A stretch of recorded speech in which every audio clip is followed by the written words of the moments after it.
Əlilliyi olan şəxslərə bir xəbərimiz var. Belə ki, Dövlət Tibbi Sosial Ekspertiza və Reabilitasiya Agentliyi e-sosial platformasında bir yenilik edib. Bu gördüyünüz əlilliyi olmayan şəxsin e-sosial platformasına girdiyi zaman qarşılaşdığı tətbiq formatıdır. Bu isə əlilliyi olan şəxslərdə. Burada sənə özəl e-sosial deyə bir hissə çıxır və aşağıda barkod görürsünüz. Bunlar nədir?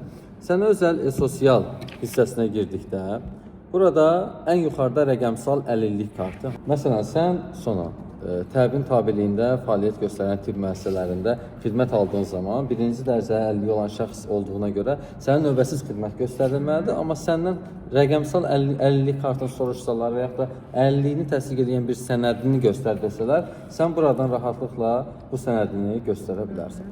Bu rəqəmsal əlillik kartı ilə bağlı bir nüansa diqqətinizə çatdırmaq istəyirəm. Burada yüklə düyməsi ki var, o yüklən düyməsini vurduqdan sonra artıq sizin belə bir rəqəmsal əlillik kartınız ortaya çıxır və burada sizin öz şəxsi QR kodunuz var, hansı ki siz bunu çap edib maşınıza da yerləşdirə bilərsiniz.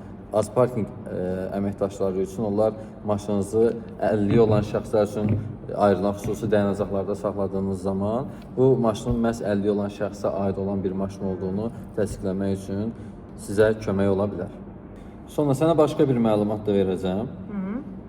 Deməli, tətbiqdə olan yeniliklər bununla bitmir. Burada gördüyün imtiyazlar və güzəştlər deyə bir bölmə var. Burada sən hansı güzəştlərdən, hansı imtiyazlardan yararlana bilərsənsə, onların siyahısı var. Həm də marketlərdə 5%-ə qədər endirim əldə edə bilərsən. Hansı ki, bu endirimləri yalnız sosial tərəfdaş kartını marketlərdə, kassalarda oxudaraq əldə edə bilərsən.